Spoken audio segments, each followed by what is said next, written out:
Bonjour. Hervé Guillou. C'est ça. Donc patineur slalom, freeride. Ouais. Tu as démarré le roller à quel âge?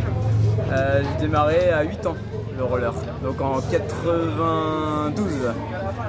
Tu as commencé par quoi? J'ai commencé par freeride, on se tâtant vers le hockey, un peu de saut et un peu voilà, du tac-tac comme les Parisiens à l'ancienne et après. Non, pas de club. Premier club en 2011, je crois, à Grenoble. Et sinon après c'était que du roller de rue uniquement. Donc voilà, une culture un peu de rue. Tu avais pratiqué d'autres sports? Ouais, j'ai pratiqué plein d'autres sports. En compétition, je fais du tennis, du judo, du jiu-jitsu et natation un petit peu, mais pas longtemps. Parce que c'était pas très drôle de faire des tours dans une baignoire, donc j'étais un peu fatigué. Qu'est-ce qui t'a fait arriver sur le patin? Ce qui m'a fait arriver sur le patin, on va dire que c'est mon père. Il a fait beaucoup de tout ce qui est discipline patin glace, ski, et il m'a poussé quand on est arrivé à Paris à prendre des rollers et aller dans la rue, se balader. Et c'est ce qui m'a poussé au début à faire du roller. Ça va, t'as l'air d'avoir vite appris? Ouais, ça va, ouais. On a appris assez vite. Un peu casse-cou dans la famille, donc on apprend vite. Plus on s'est risqué, et mieux c'est quoi. Tu as démarré le slalom à quel âge? J'ai démarré le slalom à 25 ans. Ouais, donc tard. Donc il y a 4 ans, un peu plus de 4 ans maintenant. Et t'as une progression de fou. Ouais, voilà. Alors on a envie de dire que quand tu as les bases du roller, faire de la progression c'est assez rapide. Parce que quand tu sais sauter, tu sais prendre des tremplins, tu sais faire un peu de tout.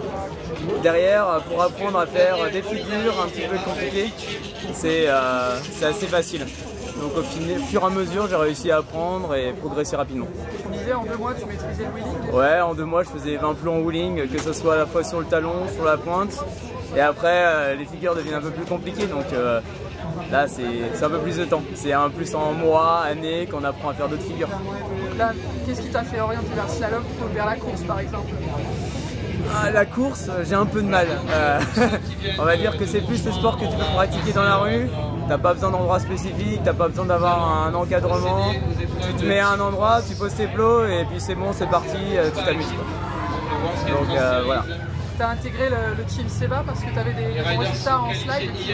Ouais, voilà, Team Seba, je suis rentré en 2011, donc un ou 2 ans après avoir commencé le slalom, et surtout pour du slide, etc.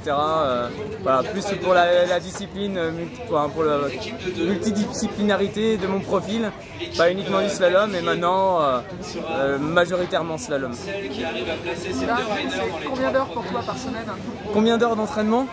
En ce moment, comme on essaye un peu de préparer les grosses compétitions de fin d'année, j'essaye de faire une heure d'entraînement physique par jour, allez 4-5 fois par semaine. Et après c'est on va dire entre 15 et 20 heures de roller slalom purement dans la semaine. C'est beaucoup. Ouais, c'est beaucoup, c'est surtout le week-end. Le soir, mon club le club de Chambéry m'offre quand même pas mal de possibilités pour pouvoir m'entraîner. Donc j'ai au moins 4 heures de cours le soir et après le reste c'est de ma propre volonté, aller m'entraîner, répéter les figures, etc. Ta méthodologie d'entraînement?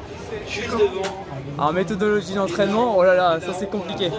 On va dire, je suis très basé sur le physique. Ma physique c'est très important pour pouvoir réussir à tenir des figures. Surtout en ce moment le wheeling c'est du gainage et tout ça. Donc déjà une très grosse préparation physique. Et après les figures, toutes les apprendre. En ce moment la mode c'est le wheeling, mais j'apprends toutes les figures avant sur toutes les roues pour comprendre le mouvement, la position du corps, et après je la travaille en wheeling. Donc c'est à la fois moitié répétition wheeling, moitié répétition à plat, et après le reste du temps c'est freestyle, s'amuser, prendre plaisir, parce que sans plaisir on peut pas avancer. Qu'est-ce que tu fais à côté du patin? T'as un vrai travail? Ouais, j'ai un vrai travail. Je suis ingénieur-chercheur dans un institut de recherche sur l'énergie. Et voilà. Donc, tu travailles sur les voitures électriques? Ouais, je travaille sur l'intégration des véhicules électriques sur les réseaux de distribution. Donc comment essayer de faire en sorte qu'on ne fasse pas sauter tous les plombs partout en rechargeant notre voiture sur le réseau. Donc c'est une grosse problématique actuellement, surtout vu l'augmentation du nombre de véhicules électriques en France et dans le monde. là tes prochaines échéances au niveau sportif? À la prochaine échéance, on espère le championnat du monde dans un mois à Paris.